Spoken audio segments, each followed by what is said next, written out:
we wanted to start off with a quick video. Quiz. Who is the most powerful and influential person in the criminal justice system? It's not a judge, it's your local elected prosecutor. Here's the secret about the American criminal justice system. About 97% of cases are resolved by plea bargain. The judge has almost no role in plea bargaining process. It's the prosecutor who decides whether you're going to go to prison and for how long. Their daily decisions with regard to who to charge, how to charge them, and what prison sentence to seek has been one of the primary drivers of incarceration. So let's go back in time. Say it's 1980, you're caught for shoplifting, you're taken to court. You might be charged with a misdemeanor offense and get some community service. In 2017, the same charge might result in a felony and years in prison. How did we get here? Well, for years, prosecutors have acted with almost unchecked power. They're almost never hauled into the courtroom to answer for unaccountable practices. And the legislatures have handed prosecutors more and more power through harsh sentencing regimes, forcing people to accept plea bargains. Here's something that a lot of people don't know about district attorneys. Almost all of them are elected politicians. Prosecutors have stood in the way of criminal justice reform for decades. It's going to take a major effort to shift that tide. But guess what? We're already starting to win. In 2016, we saw a new wave of prosecutors elected to office. Prosecutors who ran on an agenda of reducing incarceration and addressing racial disparities. In cities with district attorneys who support smart justice, they emphasize rehabilitation and treatment over severe punishment. They use scarce taxpayer dollars wisely to support approaches that are more humane and more effective than incarceration. During your next district attorney election, who are you going to choose? All right, thanks everybody for being here. So for everyone who just signed in, that was a quick video from the ACLU about the role of the district attorney. If you missed it or came in late, we'll share it with everybody a little later on. And so I want to just first start off taking a few minutes to talk about this particular election. So the 8 candidates that you're going to be hearing from tonight are running in the Democratic primary election for Manhattan District Attorney, which is on June 22nd. And this is the same date as other primary elections in New York City, including mayor or city council races. And so to vote in the Manhattan District Attorney primary, you need to be registered to vote with a Manhattan address, and you need to be registered as a Democrat.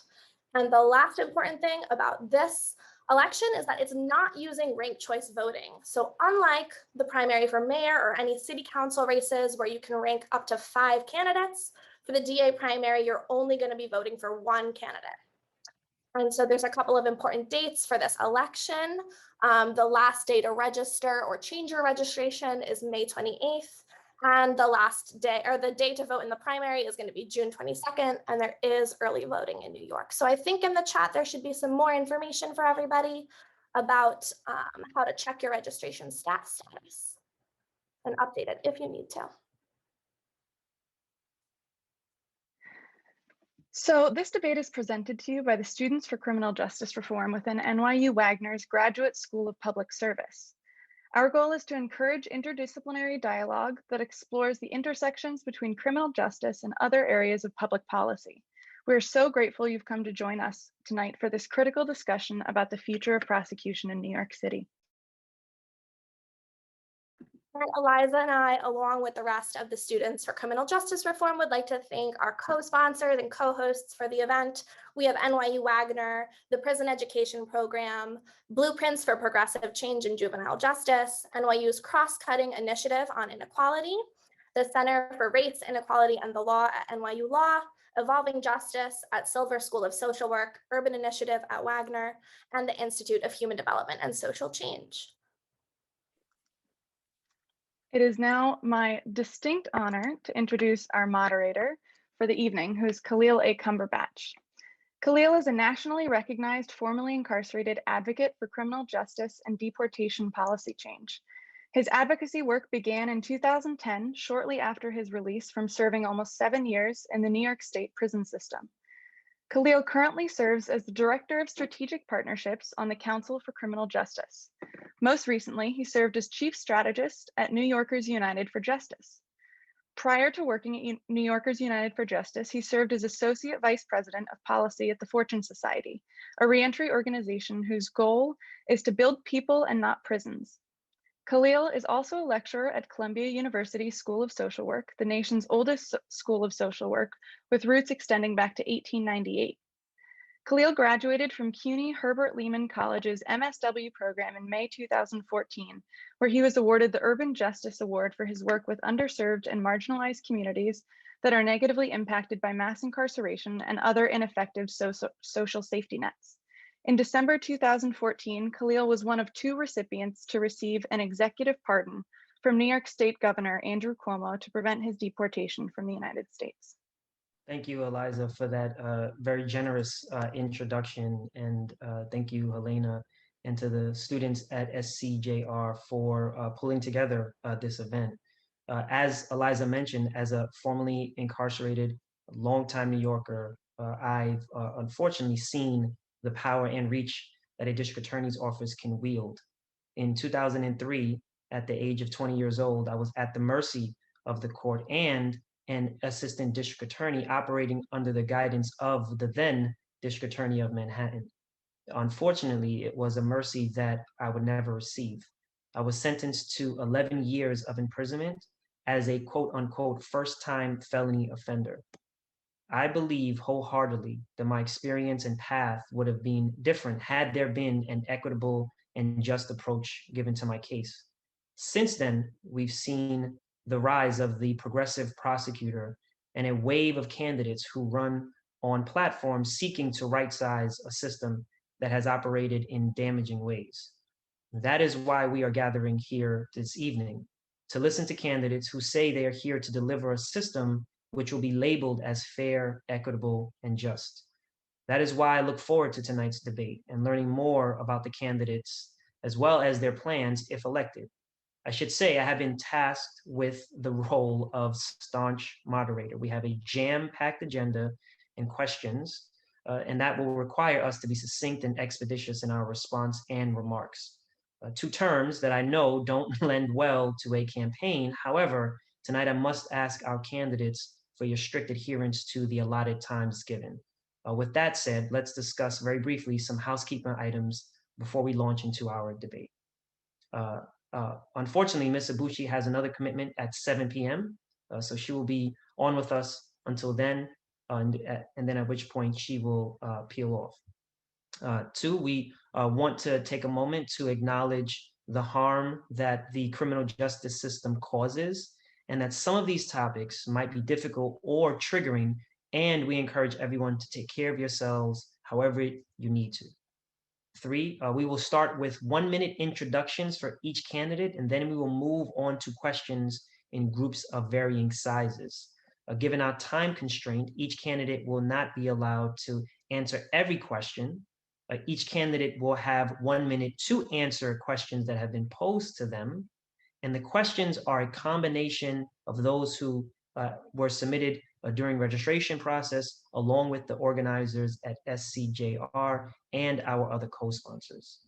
Lastly, we also wanted to remind you, the audience members, that you can use the Q&A function to submit questions during the event, which we will ask at the end if there is time. Lastly, this event is being recorded with live captioning provided, so please use the Q&A function to submit any questions for the candidates. So with that said, we are going to jump right into the candidate introductions. Ms. Florence, I'm going to ask you to go first. Thanks so much. It's a pleasure to be here. You know, my reason for running is twofold. I believe in the rule of law, and I believe it has been applied unfairly in Manhattan. Second, my experience in that office has made me the best qualified of this entire race to immediately make the changes needed, especially in complex cases involving patterns of deception and fraud. I'm the only candidate has that deep experience in New York state law in this race. You know, I want to talk about criminal justice reform. True criminal justice reform requires equal justice applied to the powerful. And when it is not done, faith is undermined in our system. We need to address the root crimes of poverty, and I will do that as your DA. It's why I have the support of 16 labor unions, and I'm so excited to answer all of your questions this evening. Thank you very much. Thank you. Ms. Ibushi, you're next.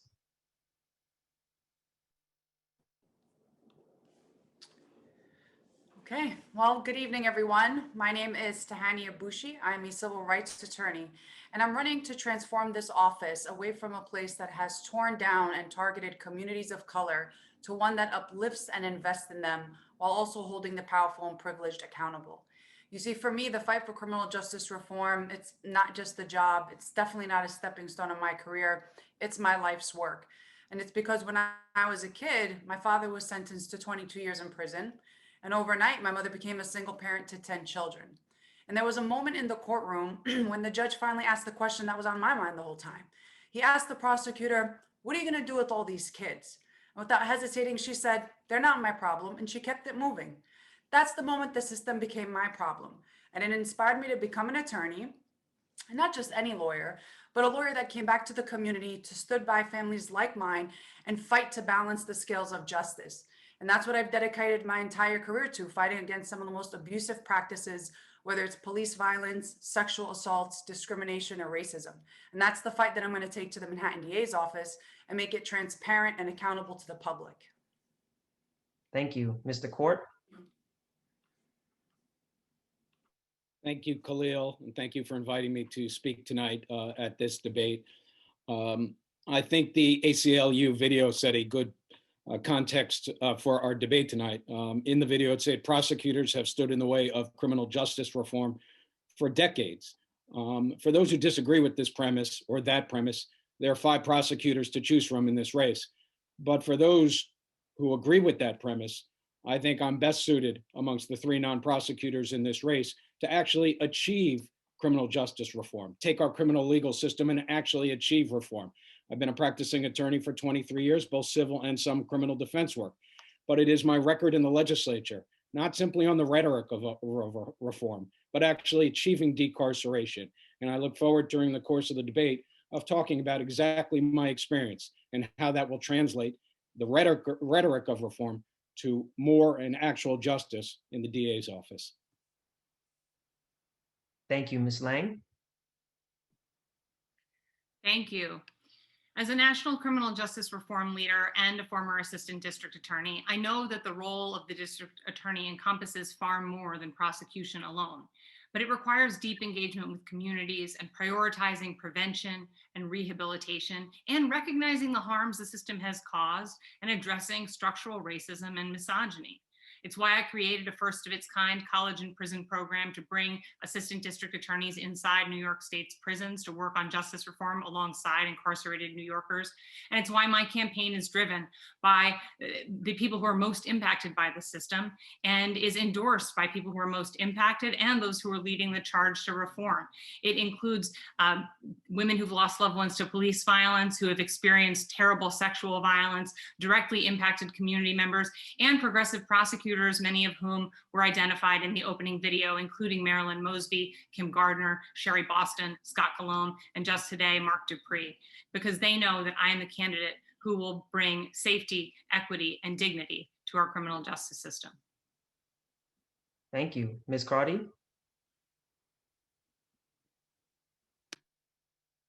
Hi, thanks so much for having me tonight. My name is Liz Crotty and I'm running for Manhattan DA. I'm really the practitioner in this race. I've done close to 4,000 cases. I started in the Manhattan DA's office from 2000 to 2006. And then 13 years ago, I started my own criminal defense practice. I've been representing everyday New Yorkers for the past 12 years. I see how the system, I know how the system works on both sides of the courtroom, and I see how it affects the people who come in there, victims, defendants, witnesses, police officers alike. I think we need to look at it in a holistic way and really make the smart changes into this office to make it fairer for everyone. But I do believe that public safety matters. I believe in this year, we've seen a big change in the post-corona world, and we have lost 1 million jobs. Public safety is the cornerstone of that coming back. I'm the district attorney candidate who sees all that, and I look forward to the conversation tonight. Thanks. Thank you. Mr. Bragg? Thank you so much. Thank you for your leadership. My work in this area dates back to when I was a kid growing up in Harlem. I had a gun pointed at me 3 times by the police, falsely accused of being a drug dealer and being in a gang. And I had a gun pointed at me 3 times by people who were not police officers, threatening my public safety as well. Those early experiences are why I went to law school and why for the past 20 plus years, I've been fighting in the courtrooms for both civil rights and public safety. I started out as a civil rights lawyer and a criminal defense lawyer. I became a federal prosecutor focused on public corruption and civil rights. And then I went to the state attorney general's office where I had a number of roles, including the chief deputy attorney general, overseeing the entire office of more than 1,500. All of these experiences lead me to a place ready to shrink this system fundamentally, shift it to one that focuses on true police accountability and focuses on the trauma of sexual assault survivors. We need someone who's ready on day one to lead. My life and my life's work make me that person. Thank you. Thank you. Ms. Orleans? Hi, everyone. I'm so thrilled to be here with you tonight. My name's Eliza Orleans, and I'm the only public defender running for Manhattan District Attorney. And that means for the last dozen years, I have spent my career fighting on behalf of thousands of people charged with crimes, unjust, overwhelmingly low-level crimes charged by the Manhattan District Attorney's Office. I've seen the racist, cruel way our system operates, and we are in such an amazing time right now that we are poised for a real change to take place. This is a once-in-a-lifetime opportunity for some of us. This is truly the only transition that has ever occurred in our lifetime is from Morgenthau to Vance. And so we have a huge opportunity here that we cannot squander. As the only public defender, I've also been a member of the United Auto Workers Local 2325, and I know there's only 9 days left, and the New York University graduate students have authorized a strike. I will be out there on the picket lines with you all as the UAW endorsed candidate, and will fight on behalf of all New Yorkers as I have my entire career as a public defender. Thank you. Ms. Farhadian Weinstein? Thank you. Thank you, Khalil, and to all of the students who organized this. My name is Tali Farhadian Weinstein, and I'm an immigrant. That means that I was at the mercy of the legal system on the night I arrived in the US with a fake tourist visa in my hand.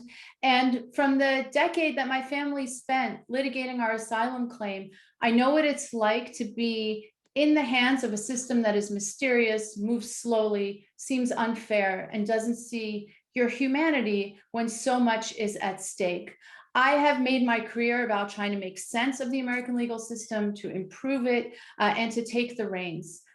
I went on to work for 3 attorneys general of the United States. I've been a federal and a city prosecutor. I've worked in the front office of the US Department of Justice and the front office of the Brooklyn DA's office. And I am the only candidate in this race who has rolled up her sleeves and been a leader in criminal justice reform in local prosecution.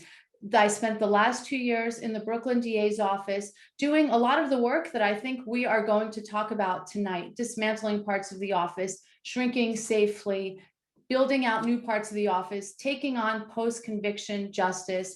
And I bring all of that experience to my vision for Manhattan. Thank you. Thank you. So we're going to jump into the first question. I want to remind the candidates that you have 1 minute each to answer this particular question. The candidates who this question is for is Ms. Abushi, Ms. Florence, Mr. Court, and Ms. Crotty. Question is, what is one concrete step you will take to divert people experiencing mental health crises from the traditional criminal justice system? Ms. Abushi, you have 1 minute.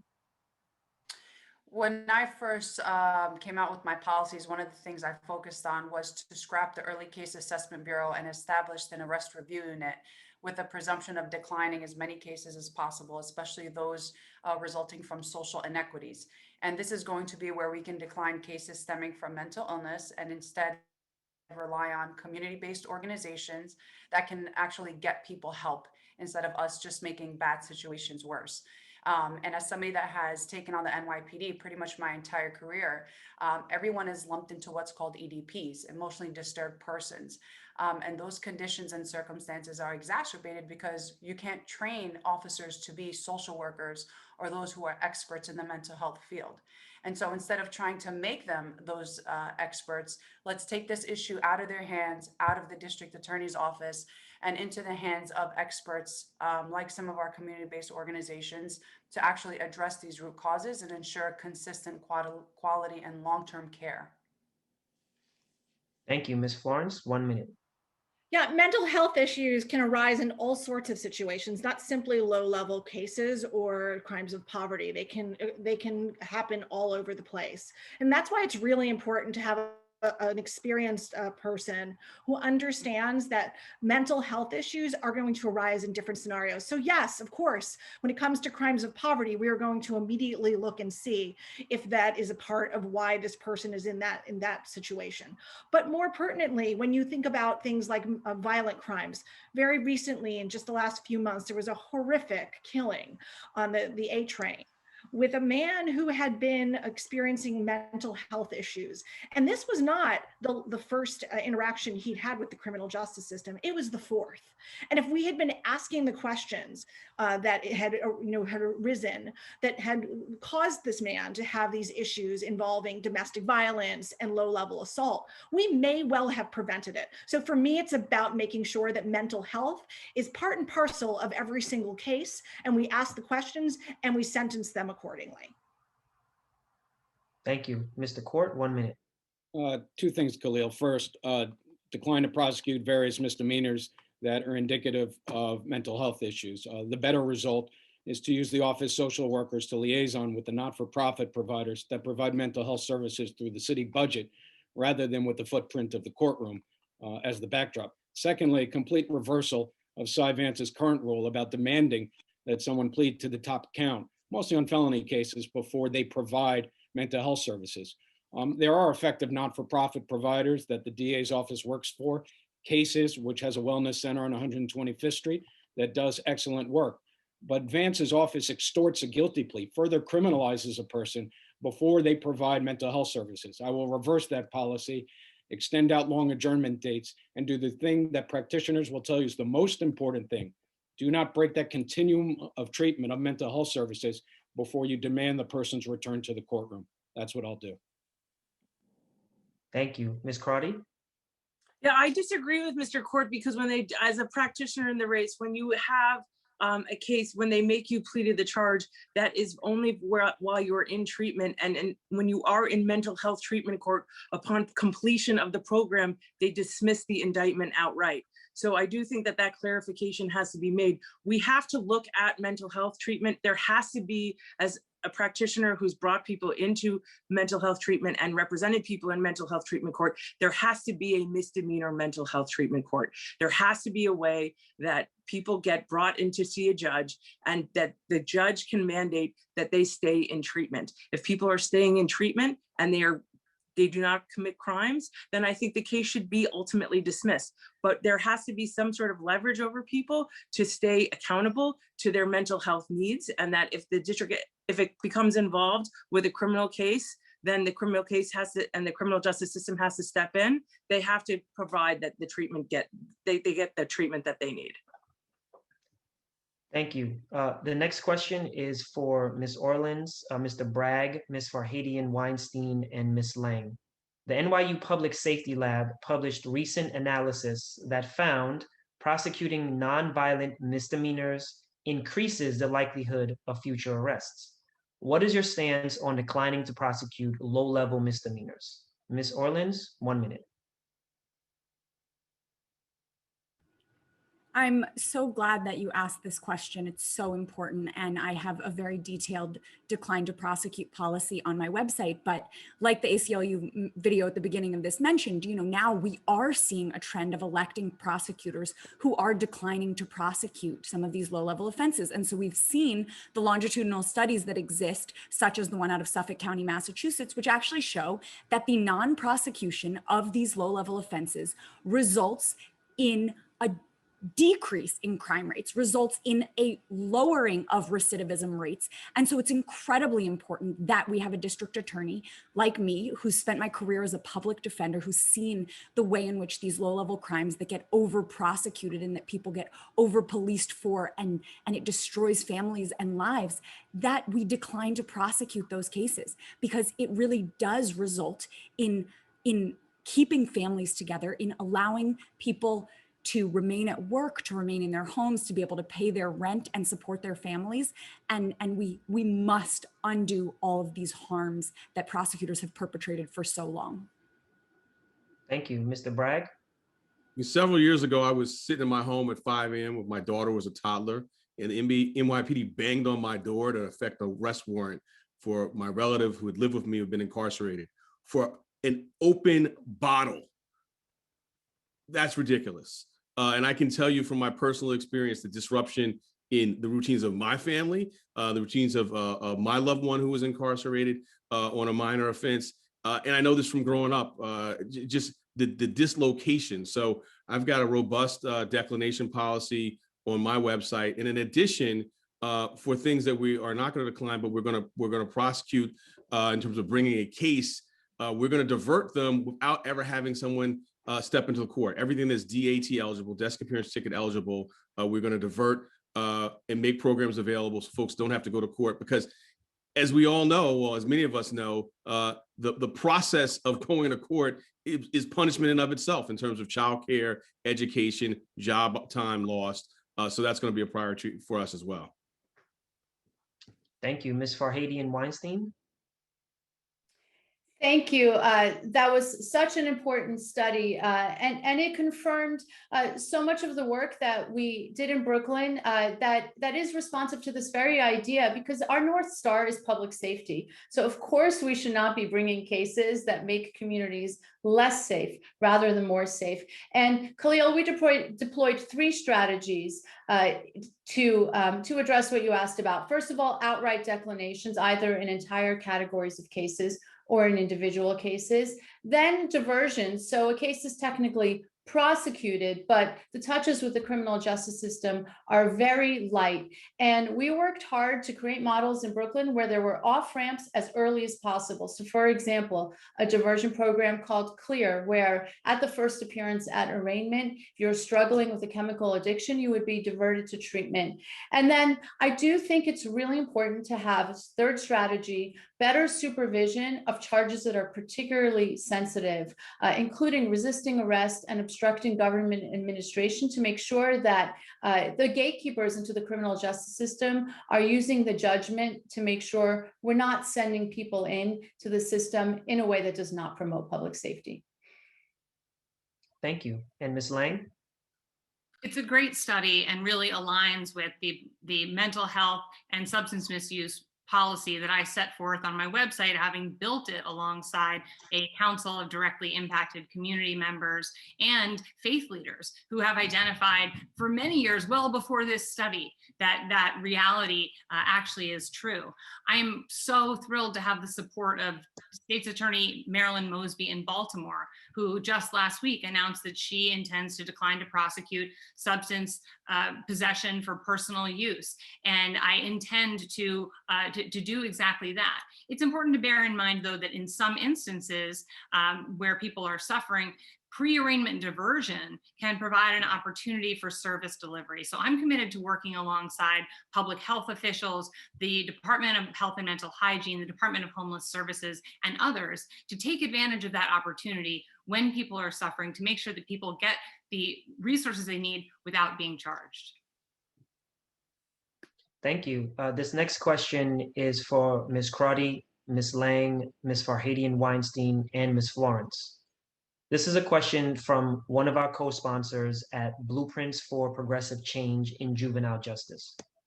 Given the school to prison pipeline, we know schools are places where children of color are frequently criminalized. What level of offenses committed by students on school grounds do you plan to prosecute? Ms. Crotty, you have 1 minute.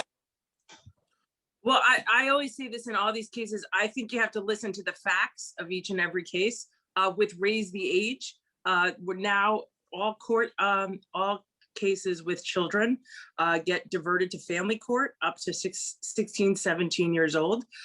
So you're looking per the law to a junior or a senior in high school. And I would want to hear the facts of the case before I made any decision about what case I would prosecute or not prosecute, because I think that's what dictates what we decide to go forward with and what we don't decide to go forward with. Ms. Lang? Kids should be treated as kids. I don't believe that we should be prosecuting kids in adult court for anything. And there's an opportunity for real meaningful collaboration between the Department of Education and the District Attorney's Office to work alongside students throughout their education to educate kids about what their rights are and to demonstrate the ways in which the District Attorney's Office really is there and should be there to serve communities rather than to work against them. Ms. Farhadian Weinstein. Thank you, Khalil. I was a proponent of Raise the Age, and I'm so glad that that fundamental piece of justice legislation passed. I also should say that we know from case law, from brain science, that people who are 18 to 24, so even outside of the category of kids, are different than older adults, and we have to be sensitive to their needs and their capacity for change in the criminal justice system. You know, to answer your question, sometimes we have to leave room for the hardest cases. And, if you ask me what I'm worried about, I do worry about an 18-year-old student who maybe has not been rehabilitated through cycling through the family court system. If there's a very serious sexual assault against another student, a violent act against a teacher, then I would want to look at that, because everyone has a right to be safe in their workplace. And particularly, I think that we have to take much more seriously the way that we handle sexual assaults. Thanks. And Ms. Florence? Yeah, we can't have it both ways. If we agree that the science says that kids under 18 and really even up to 25 really have a different brain chemistry, then we need to take that into consideration. Similarly, when it comes to Raise the Age, I disagree with some of my colleagues here tonight.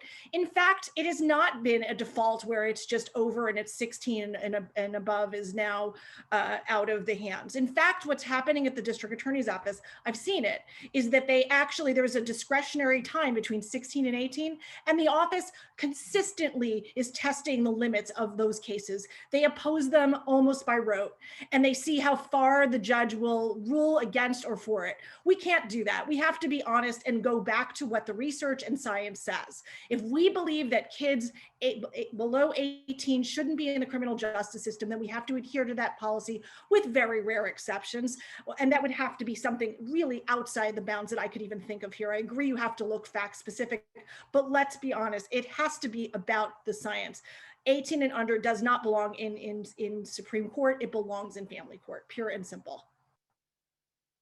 Thank you, candidates. The next question is for Mr. Court, Ms. Orleans, Ms. Ibushi, and Mr. Bragg.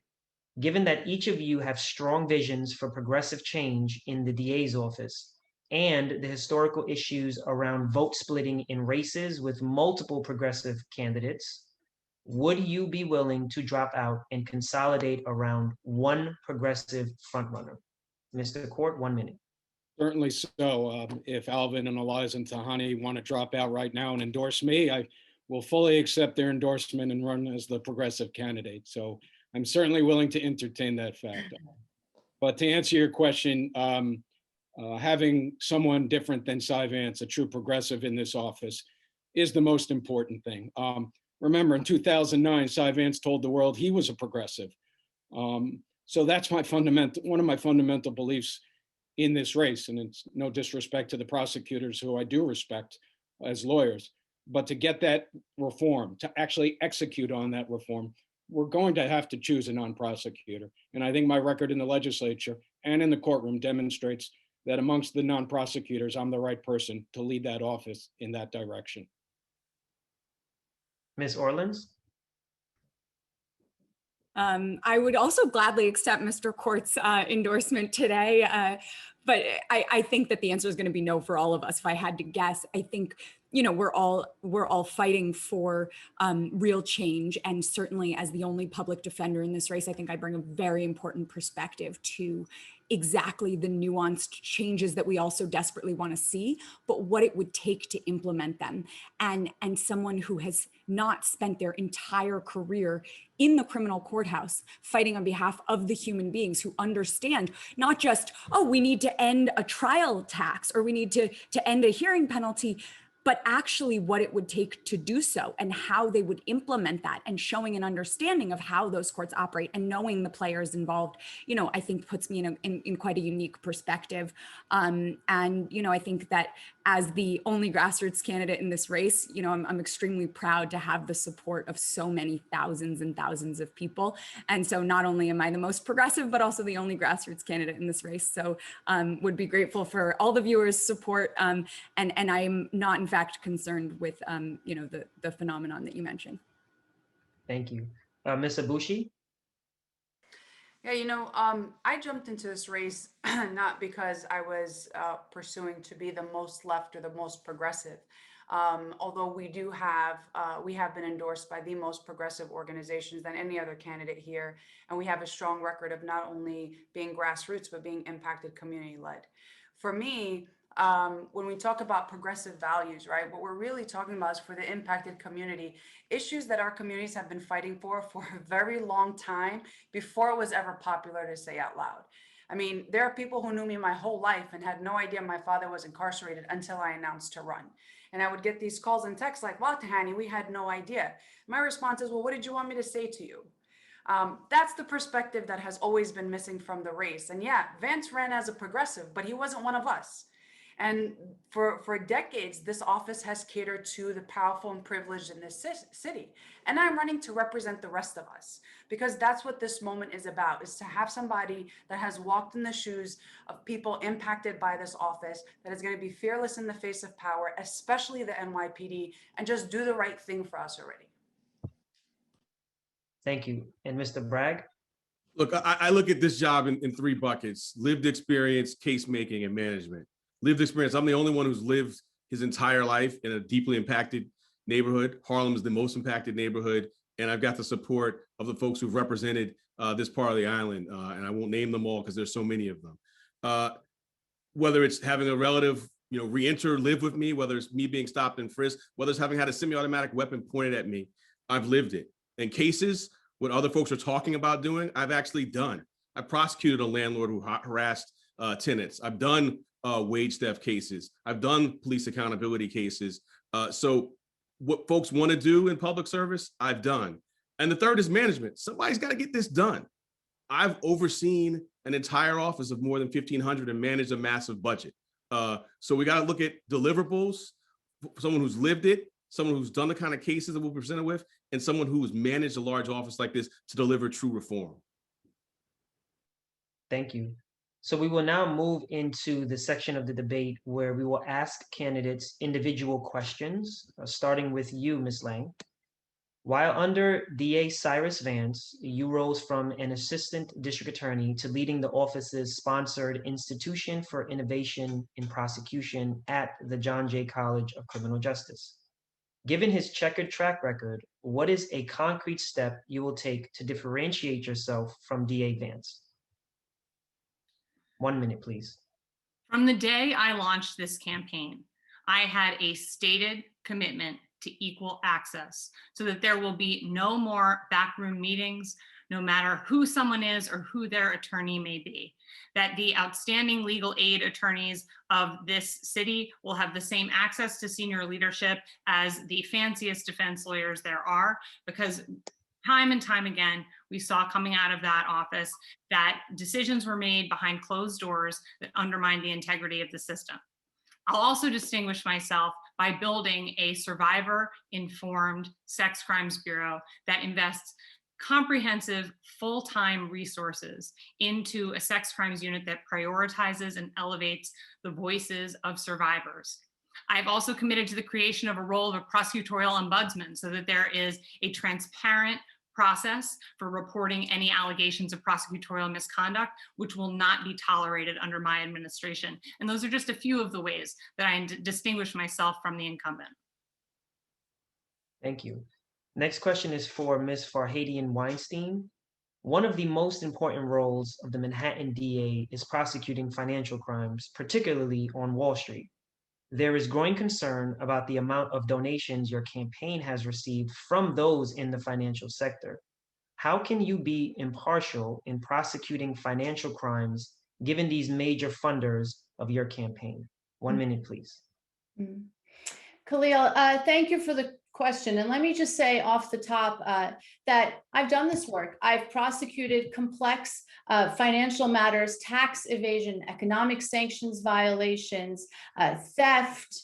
The list goes on. As a federal prosecutor, knowing how to make those cases, and it is absolutely a part of this district attorney's office that I intend to resurrect and reinvigorate. I've never done a favor for anybody, and I don't intend to start now. Let it be crystal clear that if any of my donors or anybody else violates the law, they will be held to account to the fullest extent, just like anybody else. And, Khalil, I would just say there is really no grassroots candidate left in this race. I think that was Janos Martin. And I'm getting this question a lot from other people in this race who have also sought support in this election from people across sectors in Manhattan. And maybe it says more about them that they're asking this question than it does about me. Thank you. This next question is for you, Ms. Crotty. Given that we know that the system has disproportionate contact with marginalized New Yorkers, what is one concrete step you will take to move away from the case-by-case approach that you've endorsed in previous debates to a more systemic shift in the criminal justice system? 1 minute, please. Well, and being a criminal defense attorney, I've kept more people out of jail in this candidate pool than anybody else. So I understand fundamentally how to do it. In being a defense attorney, you have to really understand and investigate. There are bad decisions, there are bad circumstances, there are bad days, and there are bad acts. I've learned this over the past 12 years, and I would instruct the ADAs to take that accordingly. I'm not going to back down from my case-by-case basis, because if we're looking at the case-by-case basis, you're looking at what really happened in this case, where a person is from, and what was the cause of the crime, and can we prove it? And so I think that really takes into everybody's circumstances and how they got to be in front of a judge and in a criminal case. And I'm not going to back down from it, because I think it's the right way to go. Thank you. This next question is from Mr. Court. You have been an effective advocate for criminal justice reform legislation as a member of the New York State Assembly. Having said yourself that the legislative reforms are often stronger and less discretionary than those driven by someone like a local district attorney, could you have more of an impact in your current role in the legislature than as district attorney? 1 minute, please. Good question, Khalil. If I thought I could, I'd stay in the legislature and run for re-election. But I can't. There are limits to what even I can accomplish in the legislature. And as you know, for 7 years, over 2 vetoes by this governor, I took one of the prongs of broken windows policing and broken windows prosecution, so-called gravity knives, and ripped it out of the criminal penal code. In 25 years, only 2 pieces of legislation have ever passed eliminating any section of the penal law. I wrote both of them, passed both of them. But I can still do more as a district attorney, as a chief executive of this county. I can take some of those reforms and expand on that. And I can go beyond that. Nobody's going to be more effective as a district attorney, as a counterweight to the DA's Association, that regressive voice in Albany, working with the legislature than I am. So I can combine both things, both true reform of the district attorney's office, in which the voters are crying out for that, as well as not just a voice in Albany, but as a partner with leadership in Albany to make the changes in the legislature that will allow me to be a more effective district attorney. Thank you, Ms. Florence. This next question is for you.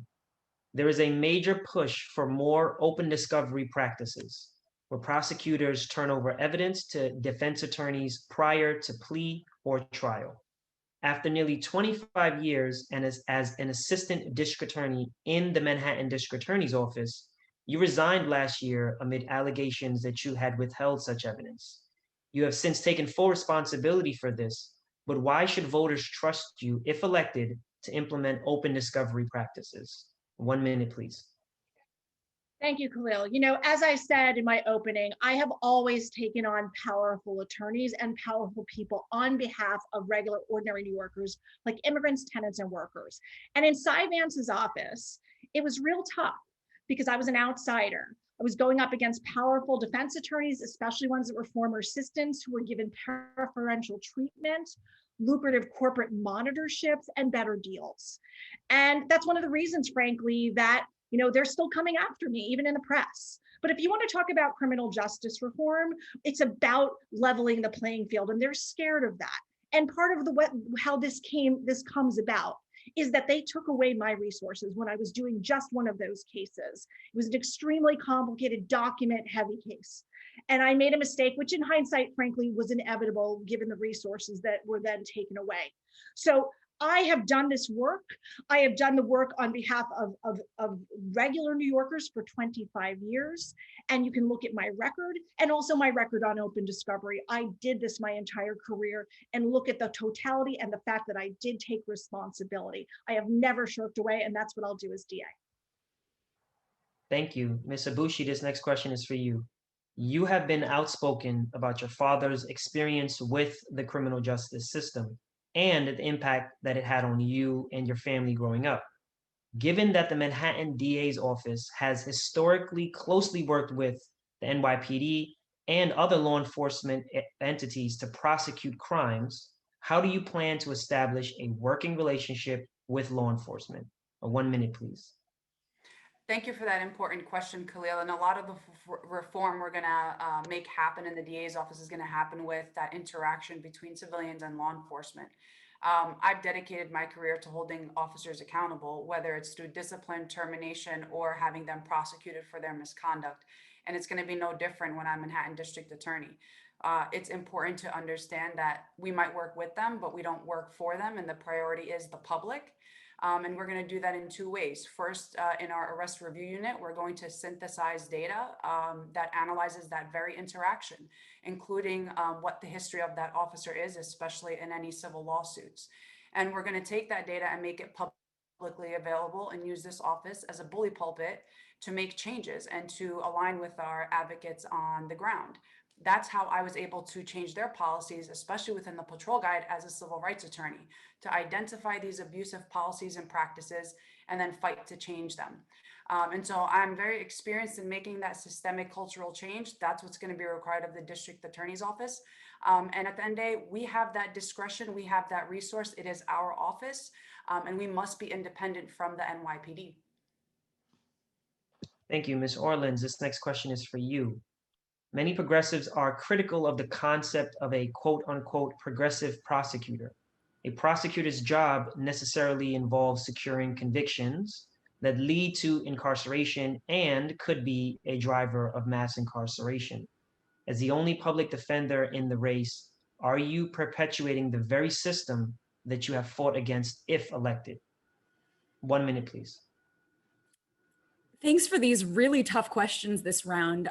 This is one that is something I've grappled with. I was actually having an interview with a reporter, and he said, Eliza, you know, when you say the word prosecutor, you sometimes sound like you're saying it with disdain. And I think that that's true. And so it has been very hard to wrap my mind around some of these elements of what prosecution really entails. But the fact of the matter is, yes, We have to hold people accountable, and we have the opportunity to make real change. And so to the extent that we're still going to have a prosecutor's office within our criminal legal system, we have to make sure that we are electing someone who is truly identifying concrete ways of limiting the power of the prosecutor's office. Because even these progressive prosecutors who've been elected have remained the primary driver of mass incarceration of people of color. And so the policies that I've put out around wrongful conviction unit, around declining to prosecute, abolishing money bail, using pretrial detention only in the most exceptional of circumstances, all matter, because that is how we will get to a place where we don't just default to jail and prison and punitive and carceral ways of addressing societal problems. And a public defender is exactly what we need. Thank you. Mr. Bragg, this next question is for you. You have been less willing to endorse some policies that other progressive candidates have committed to. For example, cutting the district attorney's budget by 50%. How will you commit to shrinking the footprint of the DA's office during your tenure, if elected, and beyond? 1 minute, please. Yes, that is a critical distinction. I know from running a large office how much some of the things that we want to do and shift the focus in terms of prosecuting landlords for tenant harassment and employers for wage theft and scaling up restorative justice, which will be decarceral, what that commitment means and how we need funding for that. So I would shift the resources from the churn cases that are criminalizing race and mental health and poverty into the kind of cases I've done throughout my career: public corruption, securities fraud, and the kind of cases that really stand up for those who've been marginalized by the system. So the number one thing I want to do is the gatekeeper function. Right now, the intake unit is on a rotation system. That needs to be the most important job in the office, someone who is assessing whether cases go forward. We can't be reflexively processing them like they are now. So that's going to be the role that's going to breathe life into my policy of culture change and declination and diversion, which is posted on my website and is very robust and will lead to decarceration. Thank you. We'll now shift back to the group question portion of the debate. This next question is for Ms. Abushi, Mr. Court, and Ms. Orleans. As the only 3 candidates who have never been criminal prosecutors, how do you intend to run an office full of assistant district attorneys, essentially line staff prosecutors, and supervisors who used to sit on the other side of the aisle from you, many of whom do not hold progressive beliefs that you do? Ms. Abushi, we'll start with you. 1 minute, please. Yeah, I think you don't have to have been a prosecutor to understand what it takes to prosecute or defend a criminal case. As someone that started off as a criminal defense attorney and then as a civil rights attorney, whose job it is to dissect that interaction, whether it was wrongful convictions, malicious prosecutions, or any police violence. That's what I've done, go inside and out on how the system works. But also we have to understand the problem didn't start with Cy Vance. Right? The system has always been this way. And so if we're going to anticipate something different and ensuring that our vision is brought to life, there will have to be terminations. And this is not a one-woman show. We're going to have to bring in people on the executive level and line ADAs that are going to further our vision of real justice in Manhattan, and that those who don't have to be let go. And that's just the reality of it. And then it's important to have an open line of communication with our defense bar to ensure that our policies are actually being practiced in the courts. And when they're not, that we rectify that. And I think that open line of communication is going to be important to ensuring accountability for the promises that we have made as well.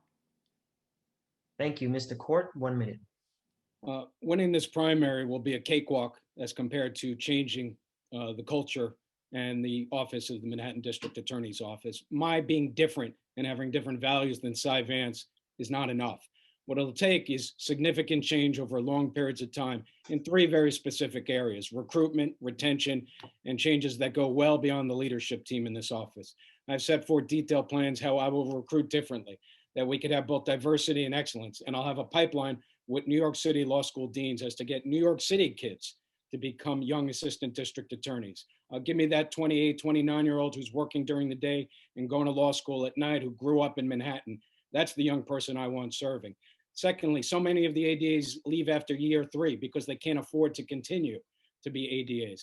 I'll use some of the forfeiture fund money on offsetting some of their loan costs. Over 90% of loan applications at the federal level are denied. So my young ADAs can't stay for years 4, 5, 6, and 7. And lastly, the changes have to go well beyond the leadership team. When Larry Krasner, the Philadelphia progressive prosecutor, came into office, 28% of the office turned over. That would equate with about 160 Manhattan ADAs. I'm not putting a specific quota on the number, but that's the type of change I'm looking at when I become district attorney. Thank you. Ms. Orleans? When I'm elected Manhattan District Attorney, I will have a mandate from the people of Manhattan to make sure that my office is in line with my values. As a decarceral prosecutor, as someone who campaigned on these visions, you know, it is important that the people there share my values. And so as a career public defender, I know a great deal of the Manhattan District Attorney's Office. And I know people who have been very supportive of me offline and who have been really excited about the prospect of me taking over that office. And I know who certainly has not been. And so in addition to hiring people with similar beliefs, certainly we will have to replace high ranking and executive leadership, because that will be the obligation of, you know, myself and my office because of taking over in this way, and having newly like-minded supervisors and managers and people who are overseeing to make sure that people are following this mandate, that they are abiding by the policies that I've set forward, to make sure that this office is able to effectuate my vision of what a truly decarceral office can look like, and not just perpetuating and maintaining the status quo. Thank you. The next question is for Ms. Florence, Mr. Bragg, Ms. Lang, Ms. Farhadian Weinstein, and Ms. Crotty. How specifically will you keep assistant district attorneys and their supervisors, some of whom may be your former colleagues, accountable to the promises of the criminal justice reform you are making while campaigning? Ms. Florence, we'll start with you. 1 minute, please. Thank you. You know, it's actually just about supervision, which frankly is lacking at that office. It's very much every man for himself. So if you have a vision, it's not simply about saying it and walking away. It's about putting the work in day in and day out, having supervisors who share that vision, and, you know, following up and making sure people have the tools to do so. And I believe that when you do that, and I had that experience on my task force, when I worked with the people who shared the same vision, did the work, you know, the successes were unlimited. That's what we need to be doing. We need to be putting in the work to make sure the vision, the real hard part, is not saying it, it's about actually doing it. Thank you, Mr. Bragg. Yes. So for me, I'm going to draw on my past experience. You know, when I became chief deputy overseeing the entire AG's office, which included our police force and our criminal division, I was coming from the position of being in charge of social justice, doing our civil rights and our labor and our healthcare enforcement. So I went into a position where I was, you know, had some skepticism about my prior role and was able to manage change. And what are the things we need to do in the DA's office? I released a day one memo yesterday, talking about the kind of things I would do on day one. It includes, you know, having a clear leader in the intake unit who would be on the senior leadership team. It includes changing the alternatives to incarceration from sort of a myopic, narrow focus to one that I would call pathways to success that would be involved in every stage, from the very beginning when we decline divert to the very end when we've got parole and we've taken different positions standing up against technical parole violations. It means having different type of staffing. So having a conviction review unit, which would be staffed by someone with an Innocence Project background. All of these go into, you know, positive, strong management, which I've done before and know how to do, know how to manage culture change, to get both, to get true police accountability and also to manage a culture and get to change it so that we'd also one that centers the trauma of sexual assault survivors. So we need culture change in lots of different ways, and I've done that before and prepared to do it again. Thank you. Ms. Lang? I see it as a threefold approach. First, policy, second, personnel, and finally, culture. From a policy standpoint, there's a lack of transparency about things as simple as plea guidelines. And there simply needs to be a sort of universal set of rules that is understood between the prosecution and the defense about what's happening and what should be charged. So that's one. Then with respect to personnel, We need to remove some of the bottlenecks that are keeping decisions from being made that are aligned with what the public is calling for. And there will have to be some measure of turnover and recruitment of people who are mission aligned with the vision of building a district attorney's office committed to dismantling mass incarceration and reckoning with racial injustice. And that certainly will include recruiting defense attorneys and a diverse array of New Yorkers to serve as assistant district attorneys. And the culture change piece is one that I have worked on, which is incredibly difficult, but I intend to scale the college and prison program I described and have every assistant district attorney spend a full semester studying alongside incarcerated New Yorkers. It has been replicated by the Brooklyn district attorney and is in process of being replicated by other progressive DAs across the country. And really only through that kind of community engagement will we reach a new district attorney's office that is fully mission aligned. Thank you. Ms. Farhadian Weinstein. Thank you, Khalil. 3 strategies, all of them drawn from my experience as a manager and leader in the Brooklyn DA's office. First of all, we have to use management devices. I'll give you an example. Before bail reform, we reduced our pretrial population in Brooklyn by 50% in 1 year by training ADAs to think differently about bail and requiring them to write up to the leadership of the office. And I read these reports, every night, why they had sought bail. Similar for parole. I put into place a rule that you had to support parole at the first opportunity, and you had to explain to your supervisor in writing and get permission if you wanted to deviate from that rule. Same for post-release supervision. I would also do this for seeking a sentence above the minimum.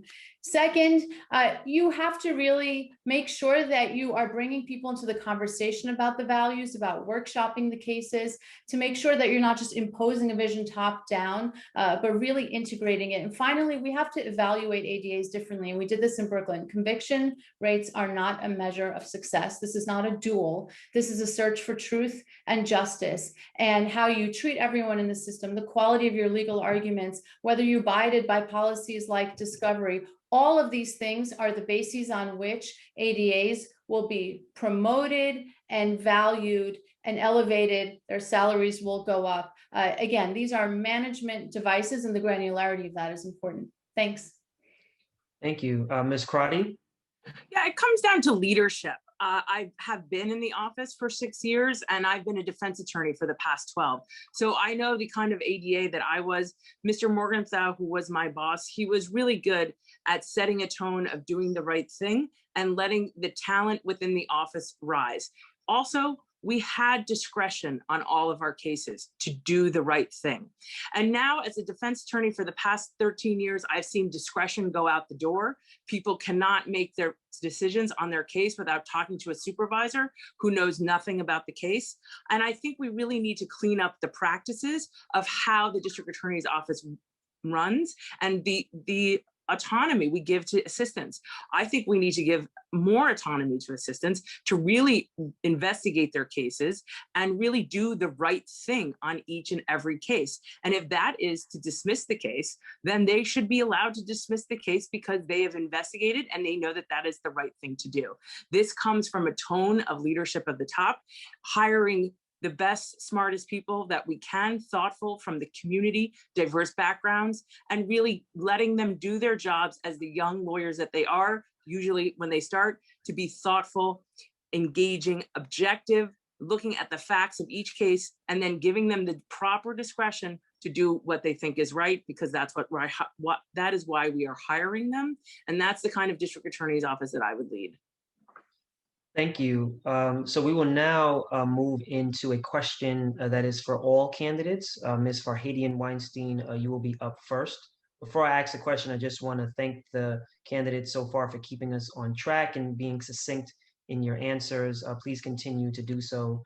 For those who are tuning in, we will aim to have a prompt end and wrap at 7:30, if not before.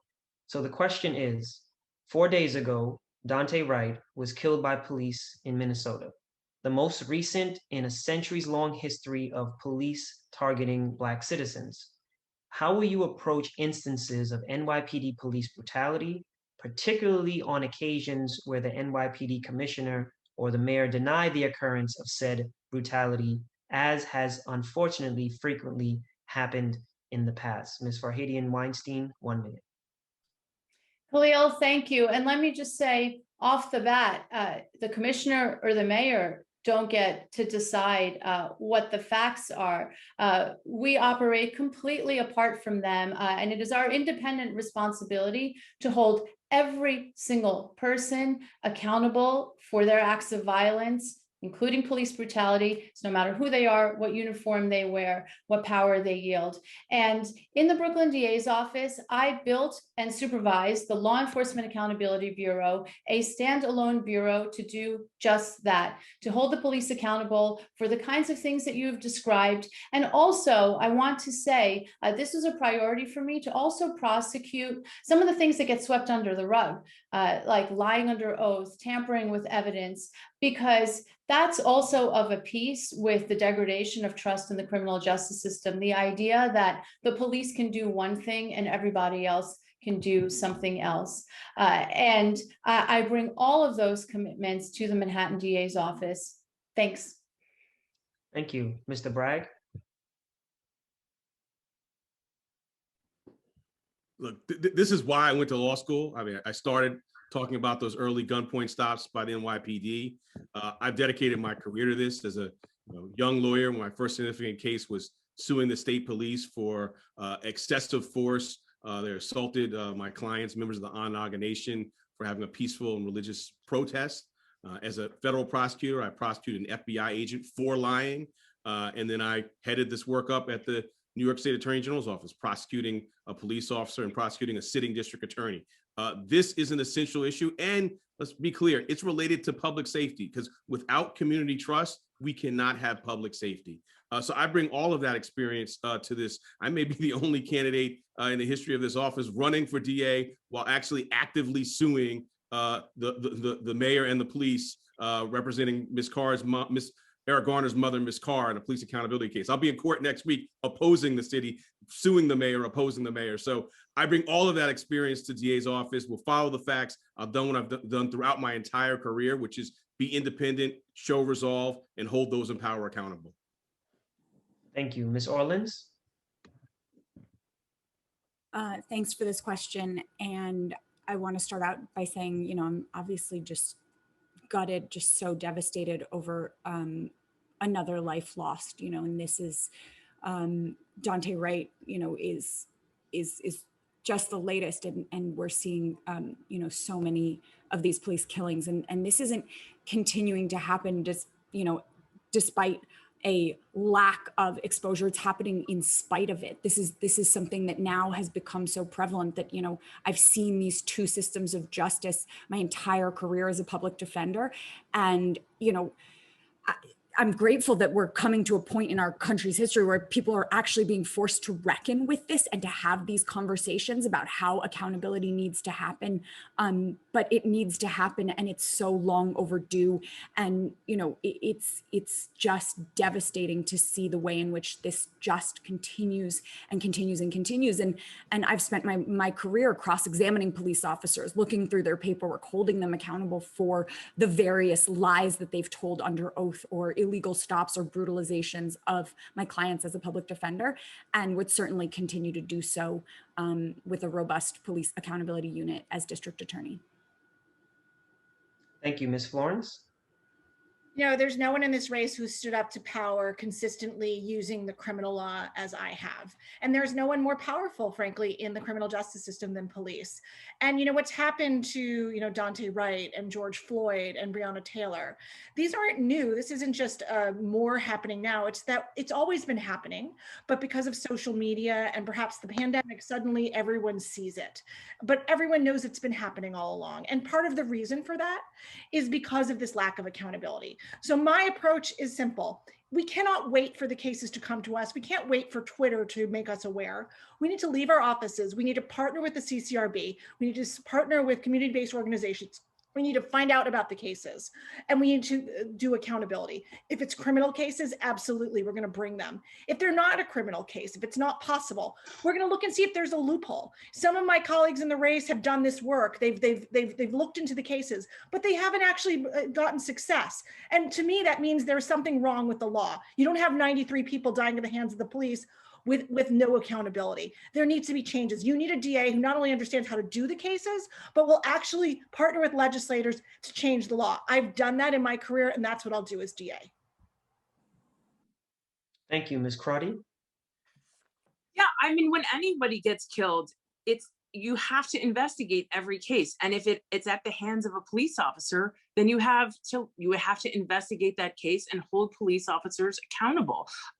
If police sorry, it's been a long day. But if police officers, it's like we're on like hour 5, but if police officers break the law, they need to be held accountable, just like everyone else does. And I think we need to acknowledge that there are issues out there, and we need to know that I think Mr. Bragg is completely right.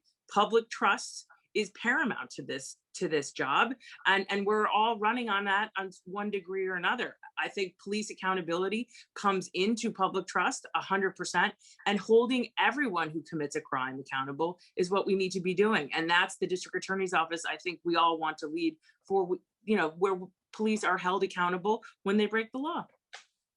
Thank you. Ms. Lang? I have the great honor to have the support of some of the nation's and the city's leading voices on precisely this issue, including families who've lost loved ones to police violence.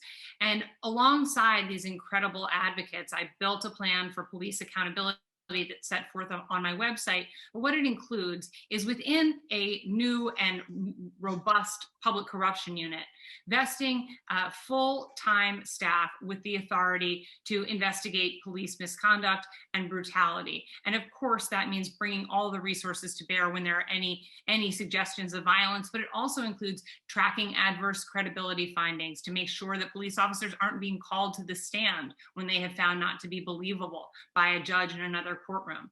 And the unit will also be vested with the authority to fully investigate circumstances around protests. And by and large, we should not be prosecuting protest cases, and any cases that come in should be met with the utmost scrutiny, and body-worn cameras should be reviewed before those cases are charged. And finally, that unit will help develop policies that will stop the practice of tacitly going along with police abuses, like encouraging assistant DAs to put in what are known as notifications for police officers to come down to court on overtime, and the sorts of things that really encourage complicity between prosecutors and police. And that simply won't stand under my administration. Thank you. Mr. Court? Yes, thank you, Khalil, for that very important question. Police accountability is public safety, and it's part of the public safety platform and plan that I've put forth. But let me give an example of what I mean, because this is too important just to talk in slogans or platitudes. On May 9th, on the Lower East Side on East 9th Street and Avenue C, Officer Garcia from PSA 4, the local precinct, put his knee into the neck and shoulder of Donnie Wright, somebody who grew up and lived on the Lower East Side his whole life. By the grace of God, Donnie Wright was not severely injured. What happened afterwards? Nothing. Officer Garcia finally, under some pressure, resigned with his full pension intact. What didn't happen? Cy Vance didn't prosecute that officer. The fact that he resigned should have no bearing on whether he was prosecuted. If I was DA with that video, I would have prosecuted that individual. We have seen historically the limits of retraining in diversity hiring. It works somewhat, but what really works is change of law. And that's what I've done in Albany. I was the co-sponsor of the chokehold law. I was the one who helped and led the fight on police secrecy laws and getting rid of them. And that's the type of approach I'll bring as district attorney in Manhattan. Thank you. This next question is for Mr. Bragg, Ms. Farhadian-Weinstein, and Mr. Court. New York's recent legislation of recreational marijuana was a result of a hard-fought battle by criminal justice advocates and activists all across the state, and includes clearing of criminal records for marijuana possession that is now legal. What further steps will you take to undo the harms of the war on drugs? Mr. Bragg, 1 minute, please. Yeah, so let me start by saying, marijuana has been legal for white people my entire life. This is so long overdue. This is a racial justice issue, along with obviously a public health issue.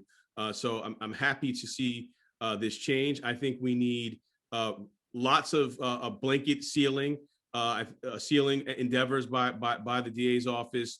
We need education. We need to really breathe life. I mean, we can have legislation on the books, but we need people to be aware of really this sea change. And so I think as district attorney, I want to champion this, but really to use it to shine a light on what else we need to do. This is sort of the tip of the iceberg in the racial disparities in our system. We've got racial disparities every step along the way. We've been talking about misdemeanors. Over 80% of those charged with misdemeanors are persons of color. So it's not just marijuana possession. This is long overdue, but we have to press on and keep on and do more. And as DA declining to prosecute these other cases, we're going to breathe life and extend this well beyond this one change. Thank you. Ms. Farhadian Weinstein. Thank you. It is such an important time to reflect on that change in the law. Khalil, as I think you know, in Brooklyn, we stood down from bringing that charge even before the legislation changed, really for the reason that Alvin said, because it was so clear that this statute was only being enforced against people of color. In Park Slope, it was legal to smoke pot for a long time effectively, and this wasn't advancing public safety. But of course, changing the law is not enough to achieve justice. And so I actually built an expungement program to help people clear their records if they already had been convicted of this charge, to unburden them of that. And I think that that same approach has to come now. In every place where we are trying to make a correction like this one, what are we doing for the people who were stuck under the old regime? That's why I've been an advocate for excessive sentencing, and I built out a whole post-conviction justice bureau in Brooklyn to support sealing excessive sentencing claims, parole, clemency, because it's not enough to just think about who isn't entering the criminal justice system anymore. We also have to do the work of looking back. You asked a question about drugs generally, so let me just say briefly, this is a public health crisis, and we have to sort out the people who are struggling with something and need treatment. And we talked about some diversion programs earlier in the evening, off-ramps, and distinguish them from the person who's driving into a methadone clinic in Harlem, standing outside while people are coming out, struggling to overcome this thing in their life, and is preying on their vulnerability and selling drugs to them. That to me demands a different law enforcement response. Thank you. Mr. Court. Well, thank you for the question, Khalil. And obviously, I've been involved actually as a co-sponsor and an advocate in the legislature passing this significant criminal justice reform legislation. But 2 points draw significance in respect to my colleagues who spoke before me. One, sealing is not a great solution or not a complete solution because it is not an expungement. And that people going on seeking a housing application or a job application cannot say they were not convicted of a crime. It's a halfway measure. What is the full measure is expungement and a universal right of expungement. But it is incorrect for any candidate in this race as district attorney to say that this is something that can be fully accomplished by the office itself, even with the best of intentions. Ultimately, this is a solution that has to be done by the legislature to create a universal right of expungement, to fit in those charges, and to have the Office of Court Administration ministerially expunge those records. It cannot be relied upon to the county clerks and district attorneys across 62 counties of the state. To suggest otherwise is to be disingenuous about what the actual result in reducing the harm caused by Cy-Vance will be. That's a universal right of expungement at the state level, administered by the municipalities within the 62 counties of New York State. That's how we get to decriminalization and undoing the harm that Vance has caused over the last 11 and a half years. Thank you. This next question is from one of our audience members, so thank you for submitting it. And it is the last question of the night. This question will go to Ms. Lang, Ms. Florence, Ms. Crotty, and Ms. Orleans. What does restorative justice look like to you, and how would you implement it? Ms. Lang, 1 minute, please. I had the incredible privilege to watch a restorative justice circle about a year and a half ago between a man who had committed a robbery outside an ATM machine by pushing down an elderly man who hit his head and died. And the man who committed the crime was charged with felony murder and facing 20 to life in prison. Over the course of time, both sets of people, the man who committed the crime and his family, and the son of the man who had died, met with a trained facilitator and agreed to come together. They spent hours talking together about the life that had been lost and about the desperation that drove the man who committed the crime to that point. That is a tremendous example of the promise of restorative justice. The embrace that I saw at the conclusion of that experience was unlike the resolution of any homicide case I have ever experienced resolved in the criminal courts. It's not appropriate for every kind of case, but it is one vitally important tool that has to be integrated and available across the board for cases where it's appropriate and both parties are ready and willing to be a part of that transformative process. Thank you. Ms. Florence? You know, the problem with the criminal justice system for too long has been that all the power to decide a disposition has been with the prosecutor. So it's very unilateral.